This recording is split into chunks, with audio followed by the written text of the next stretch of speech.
අද මාර්තු 31 වෙනිදා සුබම සුබ උදෑසනක් වේවා මගේ ආදරණීය හිත් ඇත්තනි. ඔයාලා හැමෝටම පුංචි රවුමක් යමුද මගේ ගෙවත්ත වටේ.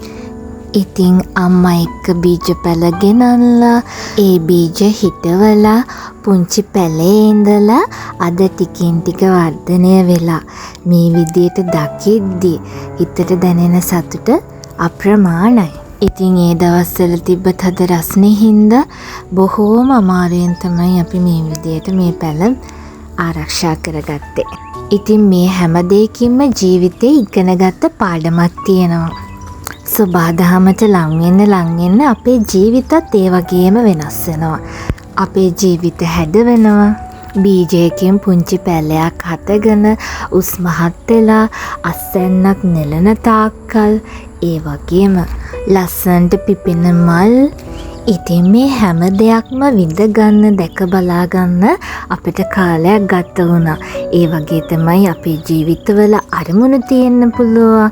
ඒ වෙනුවෙන් අපි දවසින් දවස කැපකිරීම කරන්න ඒ ප්‍රතිඵල ඒ කියන්නේ අරමුණු දිනන දාට අපිට ඒ දැනෙන හැඟීම සතුට වචනයකින් කියලා නිම කරන්න බැරි තරම්. ඒකයි කියන්නේ මේ ජීවිත ගමනේ අපිට ගන්න පුළුවන් හොඳම උදාහරණ තියෙන්නේ සබහදහමත් එක්ක.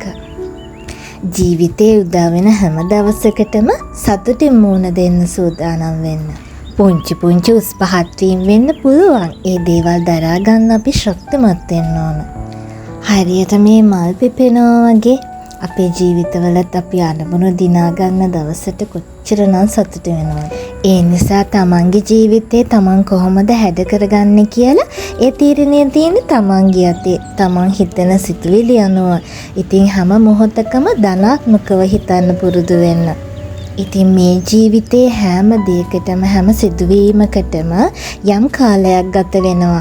ඉතින් ඒ කාලයේ එනතුරු අපිට තියෙන්නේ උදා වුණු අද දවස අපි ශක්තිමත් ලෙස ජය ගන්න එක. ඉතින් අද පාන්දර පොල්ලත්තක් වැටිලා තිබ්බා.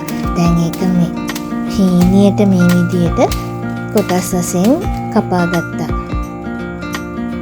ඒ වගේම ගෙන ආපු තා වියලි මිරිස් කිහිපයක් තිබ්බා. ඒ ටිකත් හොදලා අවුවෙන් තියාගත්තා. ඊට පස්සේදී පිරිසිදු වෙලා මං ආවේ පොතක් කියවන්න. ඒ කාලෙත් එහෙම වෙන් කළා අම්මා එක්ක දැන් දවල්ට කෑම හදන්න සූදානම් වෙන ගමන්. ඉතින් පොලොස් වගේ දෙයක් දරලිපක උයාගනිද්දි හරිම රසයි. අවසානයේ පොලොස් එකත් මේ විදියට හදාගත්තා.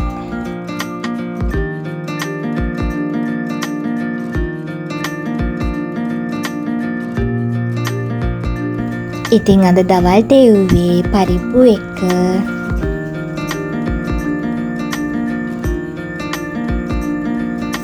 ගොටුකොළ සම්බෝල පොලොස් වෑංජනය සුදු කැකුළු බත් එක්ක. ඉතින් එළියට ගිහිල්ලා කෙහෙල් කොළ කෑල්ලක් හදාගෙන ඇවිල්ලා මේ විදියට තවා ගත්තා. කෙහෙල් කොළ එක බත් එකක් හිතුවම හරිම රසයි නේද? ඉතින් ජීවිතේ හැම මොහොතකම Tamanට ලැබෙන ආහාර වේලට ස්තුතිවන්ත වෙන්න පුරුදු වෙන්න. ඒ වගේම හැම කෙනෙක්ගේම කුසගින්න නිවේවා කියලා ප්‍රාර්ථනා කරන්න.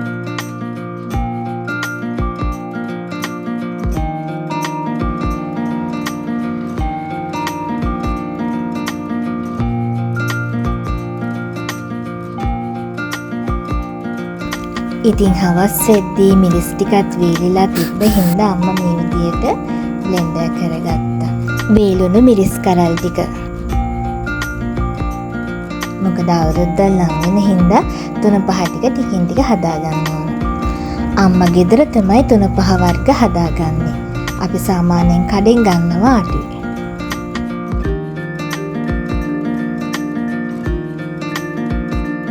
හාස්ත එකත් බීලා ටිකක් වෙලා ඉඳලා දැන් සූදානම් වෙන්නේ රැට උයා ගන්න. අද නම් පොගෙඩිය වතුර තිබ්බේ චුට්ට. ඉතින් දවල් පොලොස් හදාගත්තේ රැටත් එක්ක. පොලොස් එක්ක පොල් සම්බෝල හරිම රසයි. ඒ හින්දා දැන් පොල් සම්බෝලයක් හදාගන්න ගමු.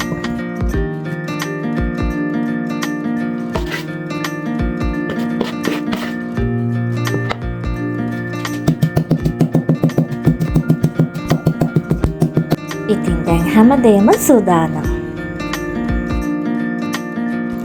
ඉතින් අද රෑ කෑම එක හදාගත්ත මේ විදියට. ඉතින් වීඩියෝ එක මුලින් ඉඳලා අග වෙනකන් නරඹපු ඔයාලා හැමෝටම ගොඩක් ස්තුතියි. පුංචි අඩපාඩු තියෙන්න පුළුවන්. ආයෙමත් ඉක්මනින් මුණ ගැහෙනකම් පරිස්සමින් සුරක්ෂිතව ඉන්න.